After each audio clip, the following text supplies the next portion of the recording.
Welcome friends. இன்றைக்கி நாம் ஒரு சூப்பரான ரெசிபி தான் நம்ம சேனலில் பார்க்க போகிறோம். Custard ice cream.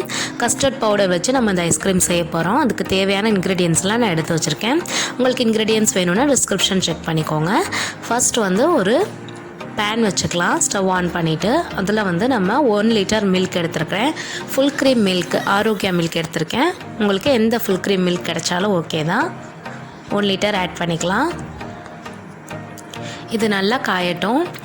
இப்போ நம்ம விப்பிங் க்ரீம் ரெடி பண்ணிடலாம். விப்பிங் க்ரீம் பவுடர் நான் எடுத்திருக்கேன். உங்களுக்கு க்ரீமாக கிடச்சிச்சின்னா க்ரீமாக எடுத்துக்கலாம்.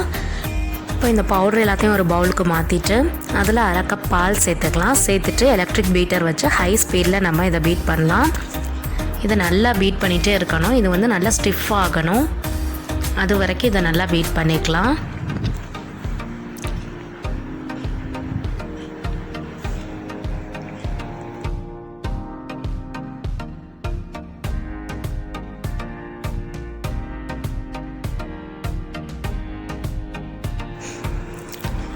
இந்த அளவுக்கு இதை பீட் பண்ணி எடுத்து வச்சுக்கலாம்.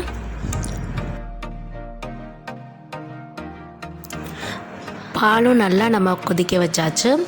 1 லிட்டர் பால் 3/4 லிட்டர் அளவுக்கு நல்லா வத்திருக்கு. இப்போ ஒரு பவுலில் 2 ஸ்பூன் கஸ்டர்ட் பவுடர், அது கூட 3 ஸ்பூன் பால் ஆட் பண்ணிக்கலாம்.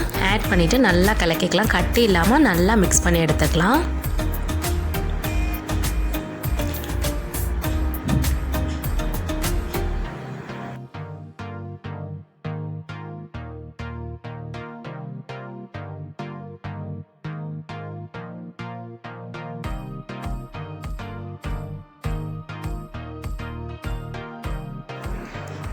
இந்த அளவுக்கு மிக்ஸ் பண்ணிக்கலாம்.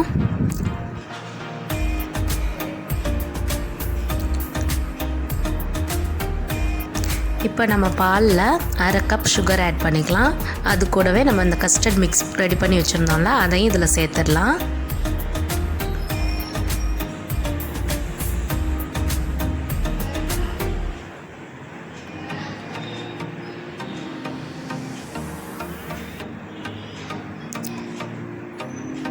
இந்த கஸ்டர்ட் மிக்ஸை நல்லா கலந்து விட்டுறலாம். இது கூட இது நம்ம இந்த கஸ்டர்ட் மிக்ஸ் ஆட் பண்ணோடனே கொஞ்சம் நேரத்தில் பால் நல்லா திக்காகிடும். இந்த அளவுக்கு திக்னஸ் வந்ததுக்கப்புறமா இதை நீங்கள் ஆஃப் பண்ணிடலாம். இப்போ இந்த விப்பிங் க்ரீம் ரெடி பண்ணி வச்சுருக்கோம்ல, அதில் நம்ம இந்த கஸ்டர்ட் மிக்ஸை ஆட் பண்ணிக்கலாம். சேர்த்துட்டு நல்லா மிக்ஸ் பண்ணிவிட்டு திரும்பவுமே நம்ம எலக்ட்ரிக் பீட்டர் வச்சு இதை நல்லா பீட் பண்ணணும். அப்போ தான் இது நல்லா இது கூட பிளெண்ட் ஆகும்.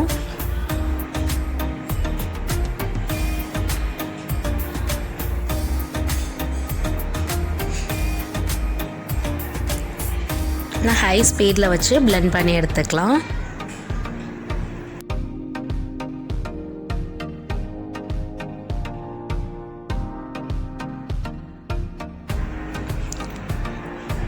இப்போ இந்த அளவுக்கு பிளெண்ட் ஆனதுக்கப்புறமா இதை ஒரு ஏர்டைட் கண்டெய்னருக்கு மாற்றிடலாம்.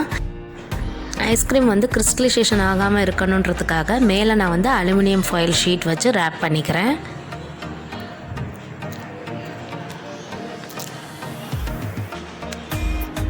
இப்போ இதை க்ளோஸ் பண்ணிவிட்டு ரெஃப்ரிஜரேட் பண்ணிக்கலாம்.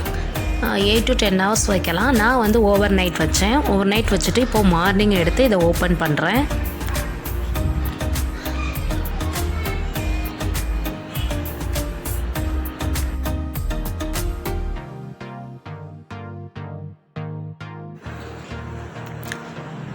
பாருங்கள் ஃப்ரெண்ட்ஸ், எவ்வளோ க்ரீமியாக நம்ம கஸ்டர்ட் ஐஸ்கிரீம் ரெடியாக இருக்குது. இதை ஒரு ஐஸ்கிரீம் பவுலுக்கு நான் மாற்றிக்கிறேன். ரொம்பவே டிஃப்ரெண்ட்டான இந்த கஸ்டர்ட் ஐஸ்கிரீம் நீங்களும் ட்ரை பண்ணி பாருங்கள் ஃப்ரெண்ட்ஸ். ரொம்பவே சூப்பராக வந்திருக்கு. இப்போ இதில் நம்ம கட் பண்ணி வச்சுருக்கிற பாதாம்ஸ், அப்புறம் செர்ரிஸ், அப்புறம் tutti fruitis எல்லாத்தையும் இதில் ஆட் பண்ணி கார்னிஷ் பண்ணிக்கலாம்.